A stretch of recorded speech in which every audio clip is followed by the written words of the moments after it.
नमस्कार, कैसे हैं आप सभी लोग। स्वागत है आपका फिक्र आपकी में। और बहुत सारी फिक्र है, लेकिन ऑफ कोर्स पहली फिक्र राम मंदिर में चढ़ावा घोटाले के अंदर हुए एक और घोटाले की है।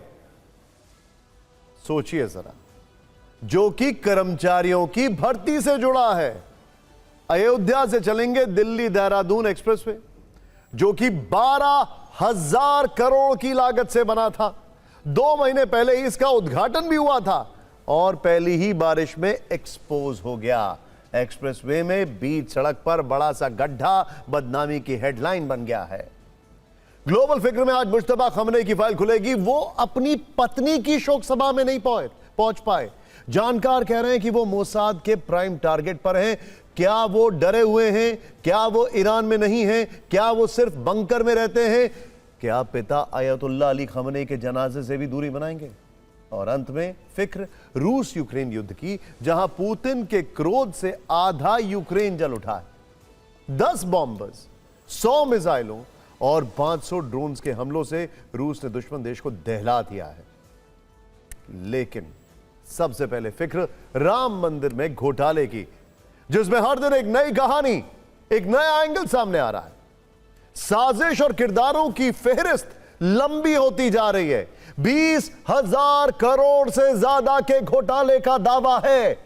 टीवी 9 भारतवर्षी पड़ताल में आज जो पता चला है वो और भी हैरान करने वाला है। ये एक घोटाला नहीं है, बल्कि घोटाले के अंदर भी घोटाला है।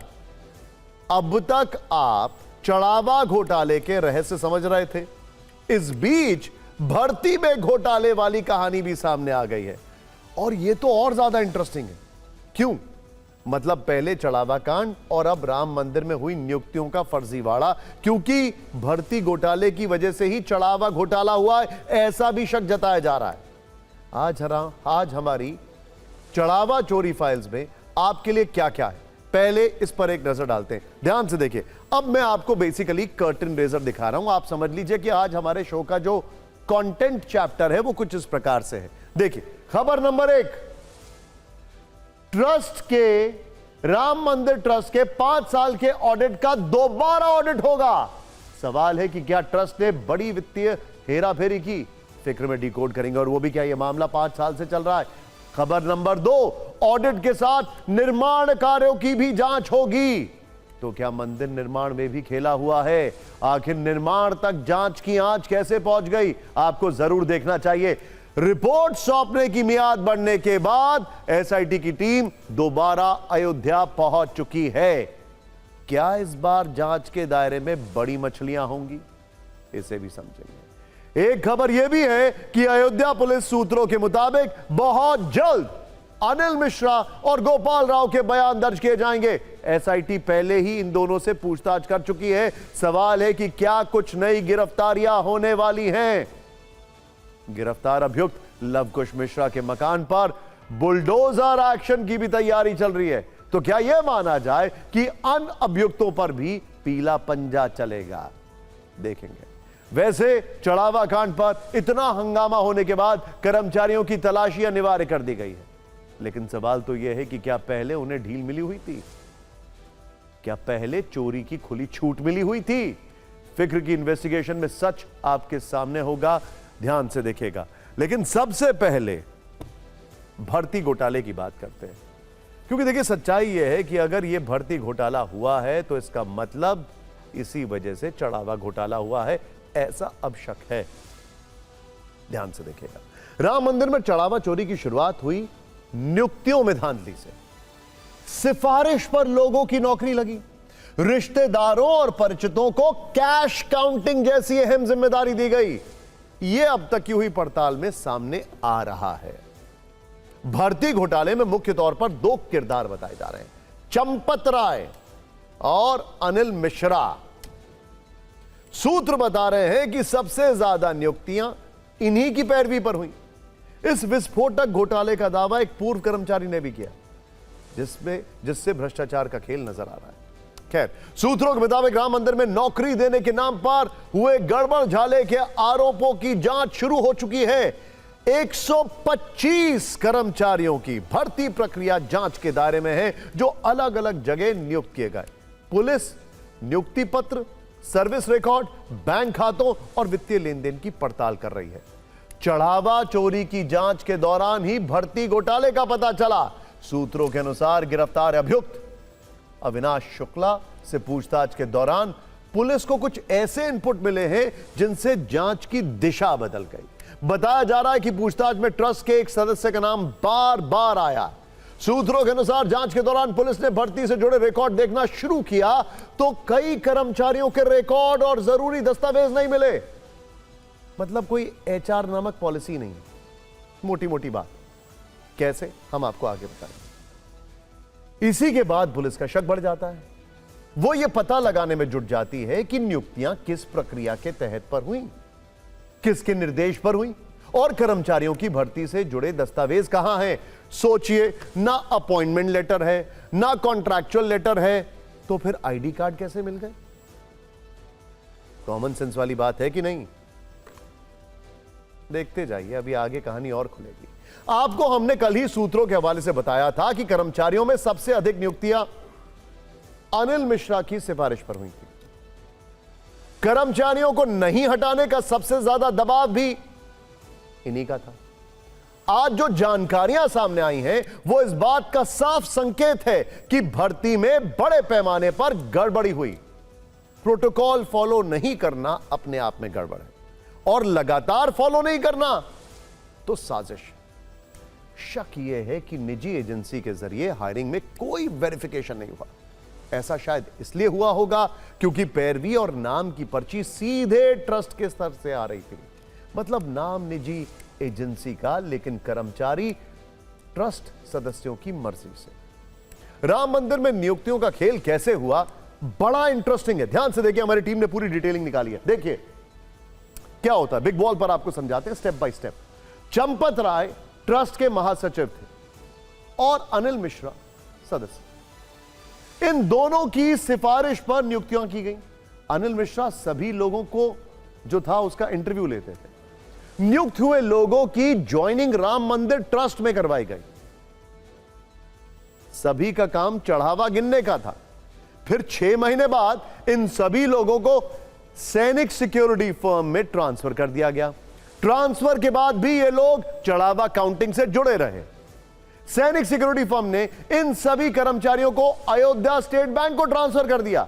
ये सभी हाउसकीपिंग के नाम पर बैंक को ट्रांसफर किए गए, लेकिन हाउस कीपिंग के नाम पर ट्रांसफर के बाद भी इन लोगों का काम चढ़ावा गिनना ही रहा। यानी ये एक पूरा रूट था नियुक्ति में भ्रष्टाचार का। पहले सिक्योरिटी फर्म, फिर बैंक और वहां से राम मंदिर, लेकिन काम गिनती, नोटों की गिनती। राम मंदिर में एसबीआई की निगरानी में ही निजी कंपनियों से हायरिंग होती है, इसीलिए यहां स्टेट बैंक का नाम जुड़ गया।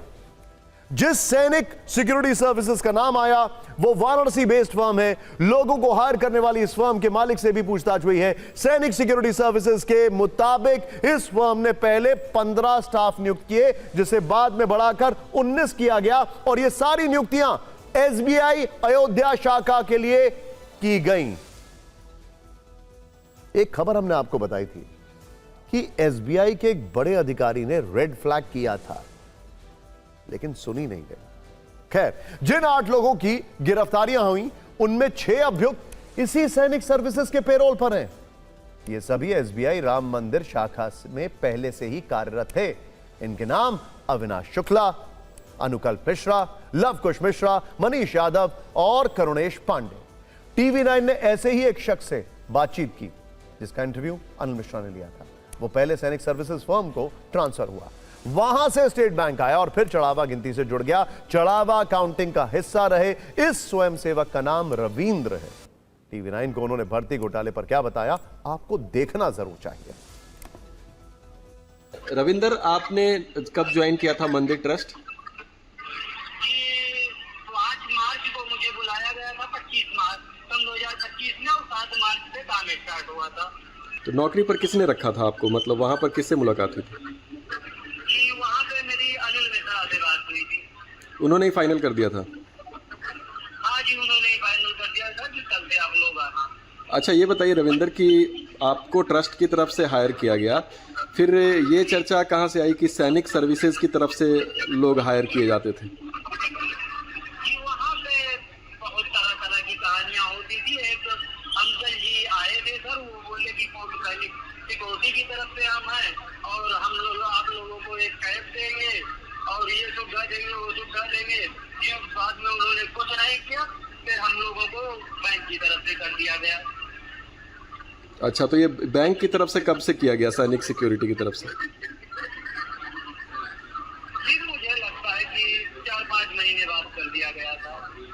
अच्छा, और फिर वहाँ पर कितनी सैलरी मिलती थी? वहाँ पे 13,400 सर। 13,400। अच्छा, ये बताइए कि आप लोगों को जब सैनिक सर्विस की तरफ से या ट्रस्ट की तरफ से नौकरी पर रखा गया तो आप लोगों का कोई वेरिफिकेशन वगैरह हुआ था? आप बस वही आधार कार्ड, पैन कार्ड और बस आप पढ़े लिखे कितने हो जी, मुँह से ही जो इंटरव्यू लेना था उन्होंने ले लिया था और कुछ नहीं। देखिए, सबसे एक बहुत पुरानी कहावत याद आती है, अंग्रेजी में है, एब्सोल्यूट अथॉरिटी करप्ट्स एब्सोल्यूटली। कुछ ऐसा ही यहां पर दिखाई दे रहा है। आरोपों से साफ है कि राम मंदिर में अपने लोगों को रखने के लिए नियमों की खुलकर अनदेखी हुई। ट्रस्ट कानून के तहत जो निर्णय होने चाहिए उसका पालन नहीं किया गया और कोई था ही नहीं ये सब मॉनिटर करने के लिए। Absolute authority. हमारे पास राम मंदिर ट्रस्ट की डीड की कॉपी है। इसमें जो नियम तय किए गए हैं उनको ताक पर रखकर तीर्थ क्षेत्र में काम करने वाले लोगों को नौकरियां मिलती रहीं। इस मुद्दे पर हमने अयोध्या के वकील तरुण लाल जी वर्मा से बातचीत की। उन्होंने बताया कि कानून के मुताबिक नियुक्तियों के लिए एक प्रस्ताव पास करना होता है। नियुक्ति के लिए एक फॉर्मेट होता है और उसी आधार पर भर्तियां होती हैं, लेकिन जानकारों को रखने के लिए शायद प्रक्रिया का पालन नहीं हुआ। इसमें जो अभी वर्तमान में कई अपॉइंटमेंट हुए हैं जिसपे कुछ लोग कह रहा है कि आउटसोर्सिंग से लिया गया, जबकि जो इंडियन ट्रस्ट एक्ट है या ट्रस्ट सोसाइटी एक्ट है उसमें ये प्रोवाइड करता है कि आप कोई भी काम करते हैं अगर ट्रस्ट के तहत तो एक रेजोल्यूशन पास होता है, उसको हिंदी में प्रस्ताव कहते हैं। प्रस्ताव जब पास होता है वो उसके लिए एक पूरा कोरम होना चाहिए 2/3 मेजोरिटी का। वो 2/3 मेजोरिटी उस रेजोल्यूशन को पास करेगी। हमको लगता है कि इसमें यहाँ कोई प्रोसीजर अडॉप्ट नहीं किया गया। सारे प्रोसीजर को दरकिनार करके और व्यक्तिगत लाभ या कोई चीज़ को देखते हुए मुझे लग रहा है कि उन्होंने अपॉइंट किया वहां पे। भर्ती घोटाले के बाद बुलडोजर एक्शन का वाला चैप्टर खोलते हैं। कई दिनों से यह सवाल हो रहे थे कि क्या चढ़ावा चोरी कांड में पीला पंजा चलेगा। जाहिर है मामला यूपी का है और यूपी में कई बार अपराध के बाद बुलडोजर एक्शन दिखा है। इस बार ऐसे ही संकेत मिल रहे हैं। गिरफ्तार अभियुक्त लवकुश मिश्रा की पत्नी को नोटिस दे दिया गया है। अयोध्या विकास प्राधिकरण ने उनके मकान को अवैध निर्माण बताया है। अभी यह मकान बन ही रहा है। आरोप है कि अथॉरिटी से मंजूरी लिए बिना यह घर बनाया जा रहा है। अधिकारियों ने इस घर का मुआयना भी किया है। सूत्रों के मुताबिक पुलिस ने लवकुश मिश्रा के आवास की तलाशी ली और उनके परिवार से पूछताछ की। उसके पड़ोसी से भी 1.5 घंटे तक पूछताछ हुई है। 18,000 कमाने वाला लवकुश मिश्रा 1,000 स्क्वायर फुट में 2 फ्लोर का आलीशान घर बनवा रहा था। नवंबर में प्लॉट की रजिस्ट्री हुई, फरवरी में निर्माण शुरू हुआ और मई तक 2 फ्लोर लगभग कंप्लीट हो गए। लवकुश के घर से TV9 की रिपोर्ट आपको देखनी चाहिए।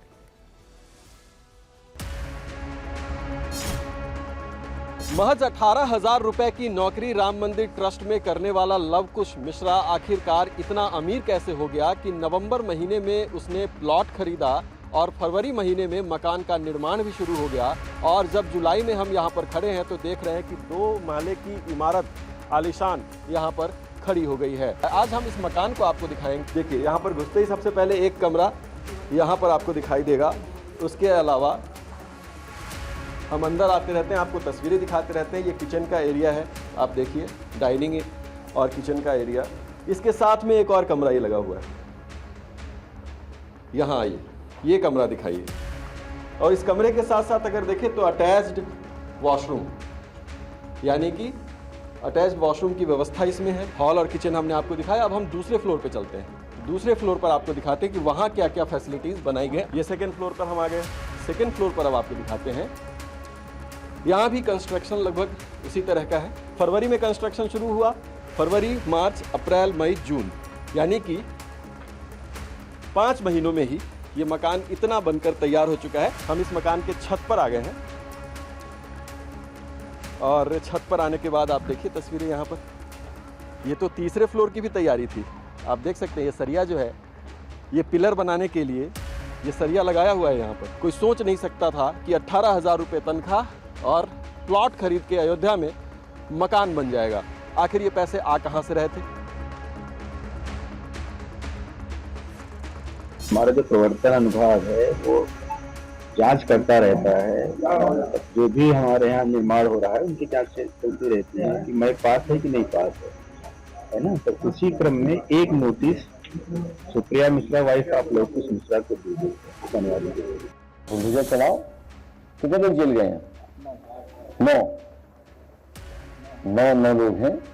नहीं, सभी बुलडोजर चलाइए। आप बुलडोजर क्यों नहीं चला रहे हो? जल्दी चलाओ बुलडोजर। और याद रखना, अयोध्या और गोरखपुर की दूरी ज्यादा नहीं है।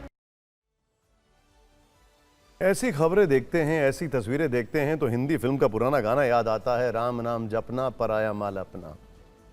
खैर, इस बीच एसआईटी की टीम दोबारा जांच के लिए अयोध्या में मोर्चा संभाल चुकी है। शुरुआती पड़ताल के कंक्लूजन के आधार पर टीम ने पिछले 5 साल में मंदिर ट्रस्ट की ओर से कराए गए ऑडिट की जांच का निर्णय लिया है।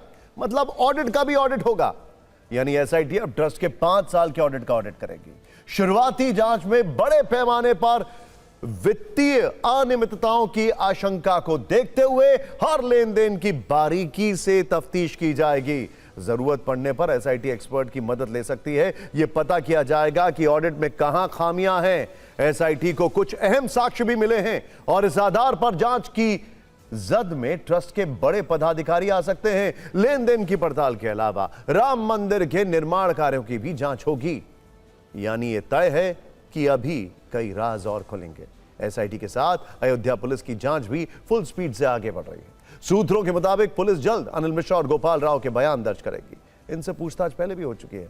अभियुक्त अविनाश शुक्ला के एक भाई की नोटों के साथ जो फोटो सोशल मीडिया पर वायरल है, उसकी भी जांच हो रही है। यह पता किया जा रहा है कि पैसा किसका है, फोटो कब और कहां की है। अब तक गोपाल राव समेत 10 लोगों से पूछताछ हुई है। गिरफ्तार अभियुक्तों लवकुश मिश्रा, अनुकल मिश्रा और करुणेश के गांव में रेड पड़ चुकी है। लवकुश के पिता बच्चू लाल मिश्रा को हिरासत में लिया गया है। लवकुश की पत्नी के बैंक खाते में सालाना 24 लाख रुपए का लेन देन हो रहा था। पुलिस इसकी भी जांच कर रही है। सूत्रों के मुताबिक अनिल मिश्रा ने पूछताछ में पूरा ठीकरा गणना कर्मी टिन्नू यादव पर फोड़ दिया है और अपनी किसी भी भूमिका को खारिज कर दिया है। उन्होंने दावा किया है कि सभी गणना कर्मी टिन्नू के इशारे पर ही काम करते थे। इस बीच अभियुक्त अविनाश शुक्ला की पुलिस रिमांड को कोर्ट ने मंजूरी दे दी है। पुलिस की ओर से यह दलील दी गई थी कि चढ़ावा चोरी के पैसों से उसने एक बाइक खरीदी थी जिसे बरामद करने के लिए हिरासत जरूरी है। वैसे विवाद के इतना बढ़ने के बाद अब राम मंदिर में सुरक्षा भी सख्त की जा रही है। फाइनली खास तौर से कर्मचारियों पर पूरी नजर रहेगी। सवाल है कि पहले क्यों छूट मिल रही थी, किसके कहने पर मिल रही थी। खैर, अब सुरक्षा प्रोटोकॉल को समझते हैं। देखिए क्या क्या हो रहा है, आइए देखते हैं। कुछ तो कदम उठाए गए, हालांकि ये इतना डिफिकल्ट नहीं था कि इतना बड़ा वहां पर घटनाक्रम हो जाए और फिर ये सब किया जाए। खैर, किसी भी कर्मचारी, सुरक्षा कर्मी, अधिकृत व्यक्ति या ट्रस्ट कर्मी की तलाशी अनिवार्य कर दी गई है। मंदिर परिसर में प्रवेश के साथ निकलते समय भी अनिवार्य रूप से तलाशी ली जाएगी। अब तक कर्मचारियों की पहचान बायोमेट्रिक और फेस रीडिंग के जरिए की जाती थी, लेकिन ड्यूटी पूरी होने के बाद बाहर निकलते समय नियमित तलाशी की व्यवस्था नहीं थी। परिचित होने के कारण कई कर्मचारियों के साथ सामान्य जांच प्रक्रिया अपनाई जाती थी, जिसका फायदा उठाकर चढ़ावा चोरी होती थी। चढ़ावा कांड के बाद सुरक्षा व्यवस्था की समीक्षा की गई, जिसके बाद यह फैसला लिया गया है। अयोध्या में हमारी टीम अभियुक्त टिन्नू यादव के घर भी पहुंची, जिसे हॉस्टल भी कहा जाता है। किराए पर कुछ लोग रहते हैं। टिन्नू के इसी ठिकाने से 1 लाख की रिकवरी हुई है।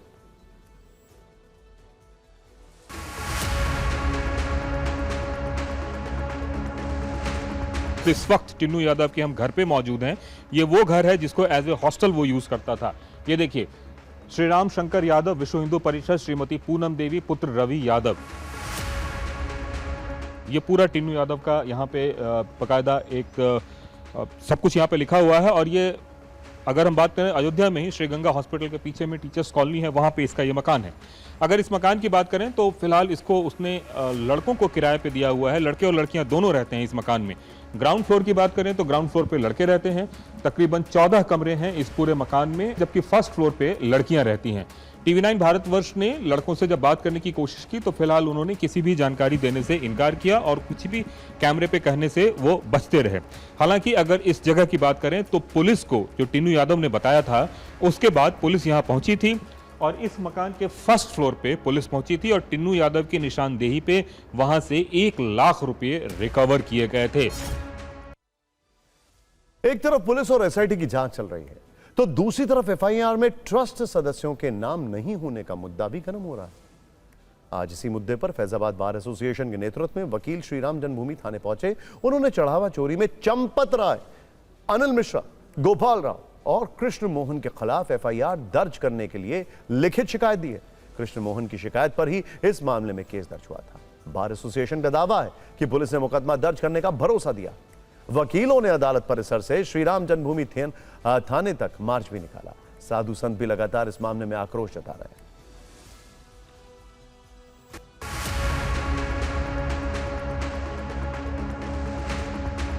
अभी हमारा इन्होंने तहरीर लिया, तहरीर लेने के बाद इन्होंने हमको जो जन सुनवाई की पर्ची होती, पीली पर्ची, उन्होंने पर्ची भी हमको दिया। अब तो FIR दर्ज करे ना करे उनकी मर्जी है, नहीं करेंगे हम आगे अपनी कार्रवाई करेंगे। आगे क्या कार्रवाई करेंगे? अब SSP साहब को प्रार्थना पद देंगे नियमों के अनुसार, नहीं करेंगे तो हम कोर्ट में जाएंगे। जो भी जनता के सामने SIT चंपत राय पे FIR होनी चाहिए, SIT जांच हो रही है। चंपत राय पे FIR होनी चाहिए। जांच करने की प्रक्रिया में जो कुछ भी आवश्यक है वह सब किया जाना चाहिए और उन्होंने ऑडिट की परीक्षा का विचार किया है तो ट्रस्ट को चाहिए कि वो अपने सारे अकाउंट्स उनको मुहैया करा दे और उनका ऑडिट हो जाए। हम इस पूरी जांच में चाहे वो SIT करे चाहे पुलिस करे, जो भी उस जांच के लिए आवश्यक है हम अपेक्षा करेंगे कि ट्रस्ट उसमें पूरा सहयोग देगा। जो चोर है अगर वही जांचकर्ता बनेगा तो कैसे निर्णय होगा आप बताओ ना। कि जो कोषाध्यक्ष है उसका तो नाम ही नहीं लिया जा रहा है, जबकि कोष के मामले में अगर कुछ गड़बड़ी होती है तो सबसे पहले कोषाध्यक्ष को पकड़ा जाना चाहिए, लेकिन कोषाध्यक्ष का नाम भी नहीं ले रहे हैं। तो सारी व्यवस्थाओं का दगा, पूरी गलती गोपाल का ही है, गोपाल ही उलझा रहे थे। हमारे ट्रस्टी में ऐसी कोई दिक्कत नहीं है, सब रामलला को मान रहे, पूजा पाठ कर रहे हैं। चढ़ावा चोरी पर राजनीतिक तूफान भी लगातार उठ रहा है। कांग्रेस के संगठन महासचिव KC वेणुगोपाल ने प्रधानमंत्री नरेंद्र मोदी को इस मामले में पत्र लिखा है। चढ़ावा चोरी और उससे जुड़े सबूतों का जिक्र करते हुए उन्होंने सुप्रीम कोर्ट की निगरानी में उच्च स्तरीय जांच करवाने का आग्रह किया है। वहीं समाजवादी पार्टी के अध्यक्ष अखिलेश यादव ने बीजेपी पर श्रद्धा से खिलवाड़ का आरोप लगाया तो बीजेपी ने कटाक्ष करते हुए जवाब दिया, अखिलेश राम मंदिर की चिंता कुछ ज्यादा ही कर रहे हैं।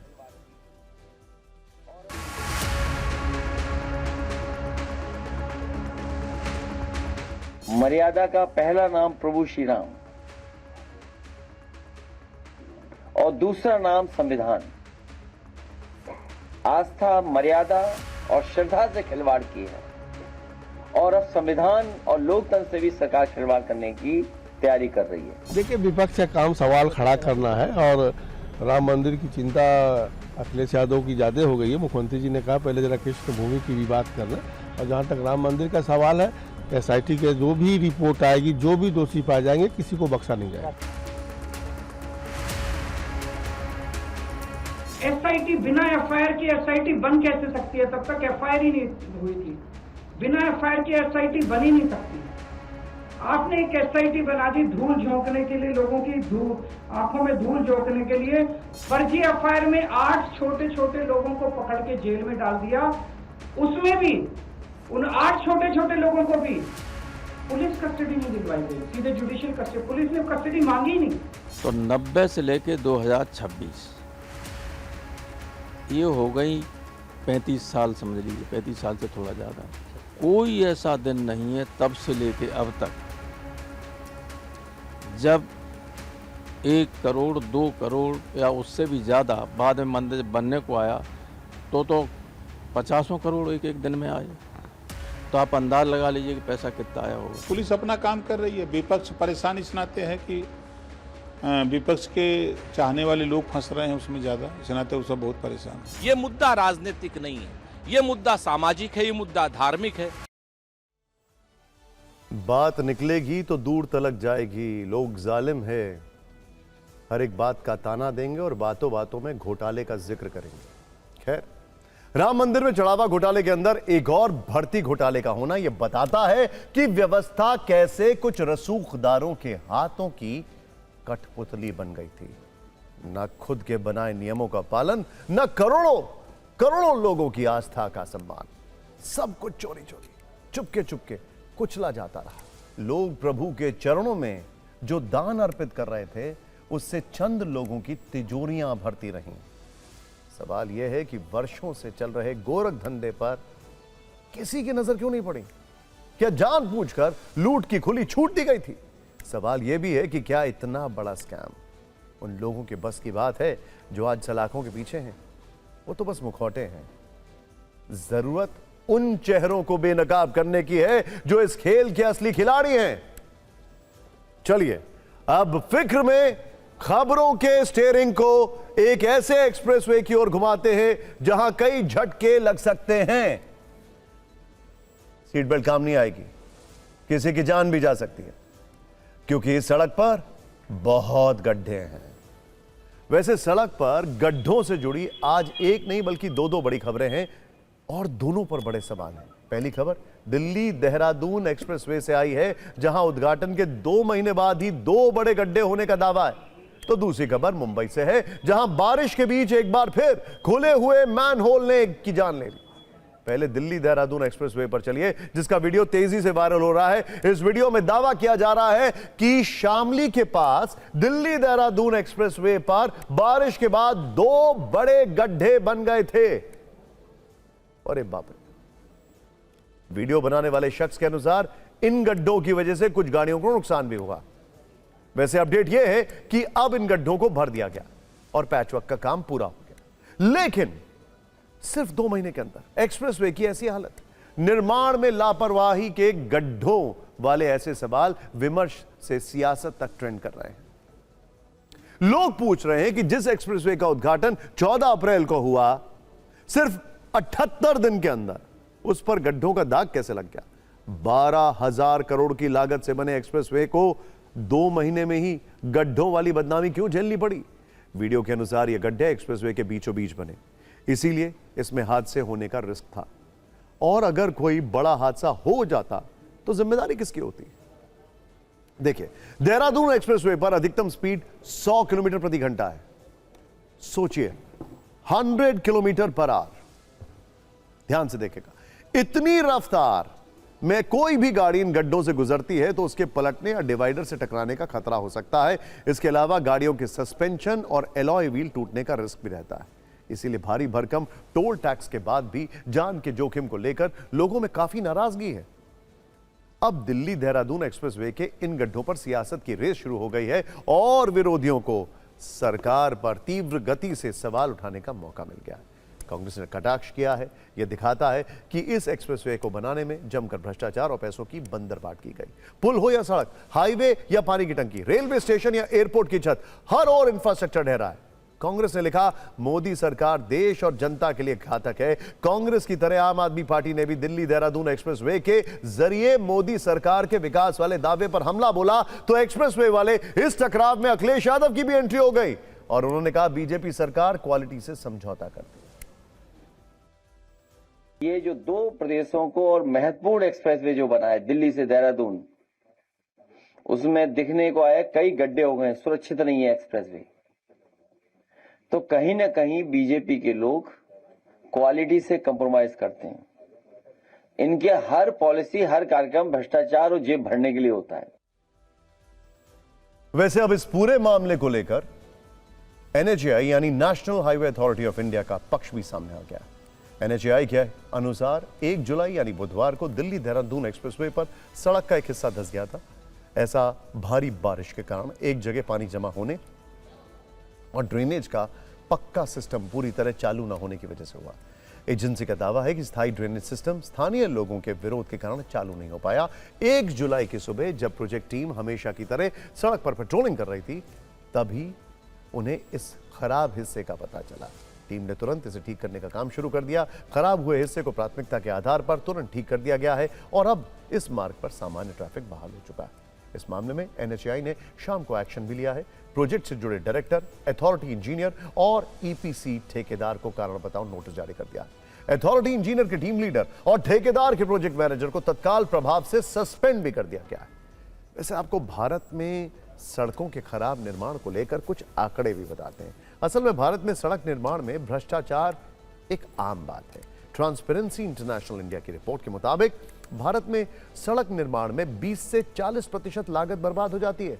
इसकी वजह है रिश्वत और घटिया सामान और अनियमितता। अगर सड़कों की क्वालिटी की बात करें तो वर्ल्ड इकोनॉमिक फोरम की रिपोर्ट के मुताबिक दुनिया के 139 देशों में भारत की सड़कों की क्वालिटी 91वें नंबर पर है, यानी बेहद खराब। तो आप समझ लीजिए कि सड़क निर्माण में भ्रष्टाचार की स्थिति क्या है। वैसे गड्ढे वाली एक तस्वीर यूपी के मुजफ्फरनगर से भी आई है। तेज बरसात के बीच अचानक सड़क पर 5 से 6 फीट गहरा गड्ढा हो गया। बताया जा रहा है कि सीजन की पहली बरसात और तकरीबन 30 वर्ष पुरानी सीवर लाइन के लीकेज होने के चलते यह हादसा हुआ है। राहत की बात यह रही है कि इस घटना में कोई भी जानहानि नहीं हुई। ऐसी ही गड्ढे वाली एक खबर सूरत से भी आई है। यहां सूरत में डिंडोली गांव की ओर जाने वाली सड़क पर एक बड़ा सा गड्ढा हो गया, जिसमें एक ट्रक धंस गया। कांग्रेस ने इस पर सोशल मीडिया पर लिखा है कि गुजरात मॉडल धंस रहा है। खैर, अब मुंबई में मैनहोल से बढ़ते खतरे की फिक्र करते हैं। वहां की नगर निगम मैनहोल पर ढक्कन नहीं लगा पाई, जिसमें गिरकर आज एक 60 वर्ष के व्यक्ति की मौत हो गई है। मुंबई में मॉनसून की एंट्री के बाद से लगातार बारिश हो रही है, जिसके कारण जगह जगह पानी भर रहा है। मुंबई के साकीनाका में सड़क पर पानी भर गया। वहां पर एक मैनहोल था जिसमें पानी भर गया। तभी 60 वर्ष के असलम शेख वहां से गुजर रहे थे, वो मैनहोल में गिर गए और उनकी मृत्यु हो गई। अब इस पर राजनीतिक हमले शुरू हो गए। BMC में बीजेपी की मेयर हैं ऋतु तावड़े।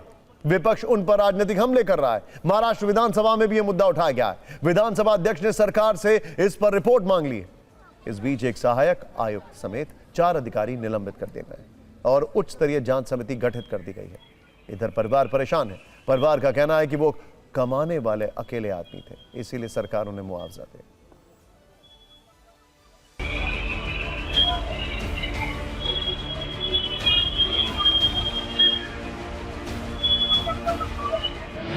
के ऊपर गटर के ढक्कन का काम चल रहा था। ये वही गटर है जहाँ 60 साल के असलम शेख नाम का एक व्यक्ति इसके अंदर गिर जाता है। उसकी बॉडी आगे जाके दूसरे वाले गटर के पास मिलती है, यानी उस मैनहोल पे मिलती है। ये देखिए, इसी जगह पर काम चल रहा था और बरसात हो रही थी। इसी दरमियान ये घटना घटी है। इसी तरह असलम जो है यहाँ से आ रहे थे और इसी के अंदर वो गिर जाते हैं।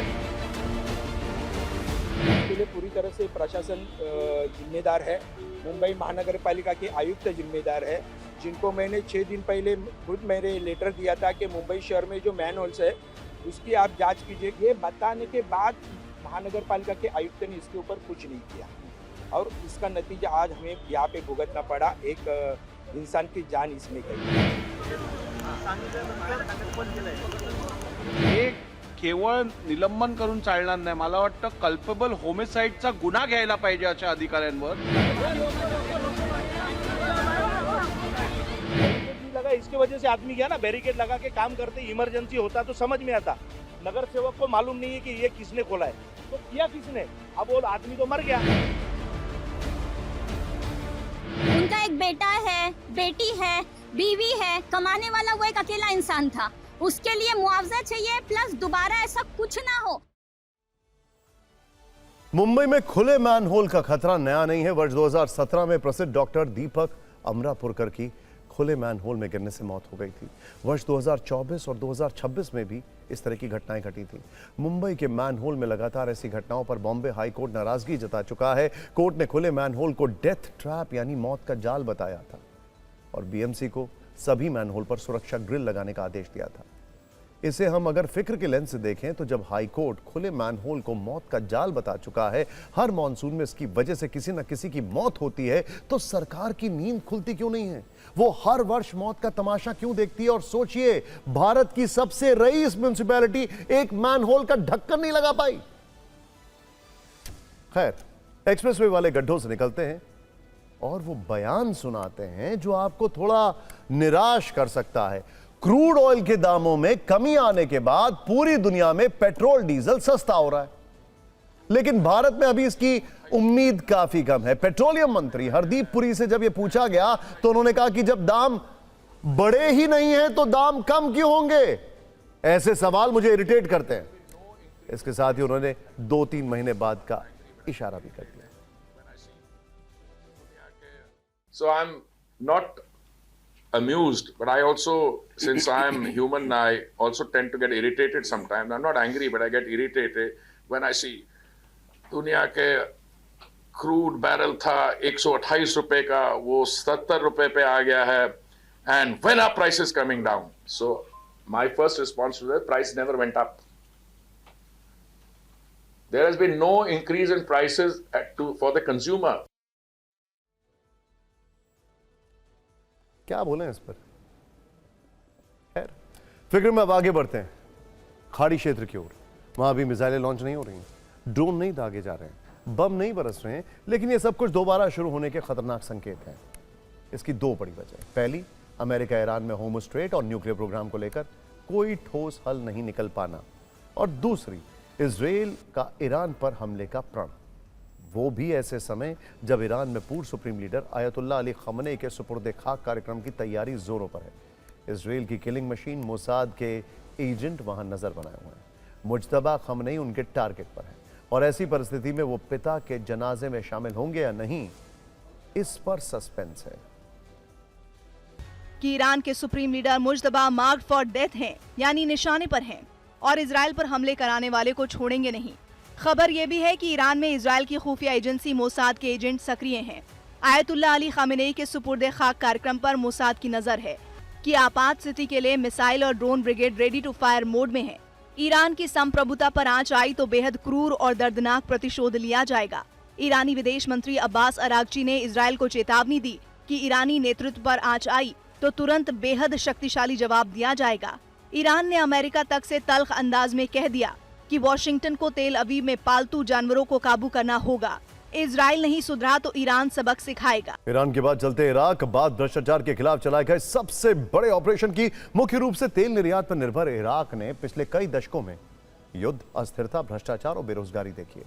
लेकिन अब इराक से आई तस्वीर ने पूरी दुनिया को चौंका दिया है। जिन घरों में सत्ता का रुतबा था, वहां अब कैश के ढेर, सोने की ईंटें और छिपी हुई दौलत की चर्चा हो रही है। इराक में भ्रष्टाचार के खिलाफ अब तक का सबसे बड़ा एक्शन हुआ है। रिपोर्ट्स के मुताबिक कई सांसदों, मंत्रियों और वरिष्ठ सरकारी अधिकारियों के ठिकानों पर बड़े पैमाने पर छापेमारी की गई। हजारों करोड़ रुपए की नकदी, सोना और संपत्ति बरामद हुई है। यानी इराक में सामान्य से दिखने वाले नेताओं और अधिकारियों के घर हैं, लेकिन अंदर नोटों का पहाड़ है। कमरों में कैश के ढेर हैं, जमीन के नीचे अरबों की नकदी और सोने का जखीरा। इस एक्शन के बाद पूरे देश में हड़कंप मच गया। इराक में भ्रष्टाचार के खिलाफ ऐसी कार्रवाई हुई है जिसने सत्ता के सबसे ताकतवर चेहरों की नींद उड़ा दी है। आंकड़े हैरान करने वाले हैं, ध्यान से देखिएगा। इराक ने भ्रष्टाचार के खिलाफ सबसे बड़ी रेड में कुल 2700 करोड़ रुपए की नकदी, सोना और संपत्ति बरामद की। इसमें से गबन की सरकारी रकम 1000 करोड़ रुपए के आसपास है। इस कार्रवाई के दायरे में इराक के 47 सांसद, मंत्री और अधिकारी वो आए हैं। आखिर कैसे इस कार्रवाई को इराक की राजनीति में बड़ा मोड़ माना जा रहा है, इस रिपोर्ट में देखिए। कुल नकद लगभग 20 अरब इराकी दिनार, इसके अलावा 15.5 मिलियन अमेरिकी डॉलर बरामद हुए। इसके अलावा भारी मात्रा में सोना भी बरामद हुआ। इसके बाद आलिया और उसके बेटे को गिरफ्तार कर लिया गया। इसके अलावा जांच एजेंसियों ने आलिया नासिफ का नदी के किनारे बना एक घर भी अटैच कर दिया है। दावा किया जा रहा है कि यह भी उसने अवैध संपत्ति से बनाया था। ये है इराकी सांसद हिंद अल अब्बासी। एजेंसियों ने इनके घर से 57 मिलियन डॉलर कैश और 27 किलो सोना जब्त किया है। इनके घर छापा मारने वाली टीम को कुछ ऐसे कपड़े भी मिले जिनमें सोना और दूसरे नगीने जड़े हुए थे। इसके अलावा कई दूसरे नेताओं और उनके करीबियों के ठिकानों से अरबों इराकी दिनार, विदेशी मुद्रा, सोना और दूसरे कीमती सामान बरामद किए गए। अब देखिए कि आखिर जमीन के नीचे कितना खजाना छुपाया गया। जमीन के नीचे से 98 अरब इराकी दिनार जब्त हुए। इसमें 11 मिलियन यूएस डॉलर थे। इसके साथ ही भारी मात्रा में सोना और हथियार जब्त किए गए। इस ऑपरेशन में अमेरिकी डॉलर में हुई कुल रिकवरी चौंकाने वाली है। इस बड़े ऑपरेशन में 85 मिलियन डॉलर जब्त हुए, जबकि सरकारी फंड से 107 मिलियन डॉलर रिकवर हुए। अकेले सांसद आलिया नासिफ के घर से 15.5 मिलियन डॉलर बरामद हुए, जबकि जमीन के नीचे से 11 मिलियन डॉलर जब्त किए गए।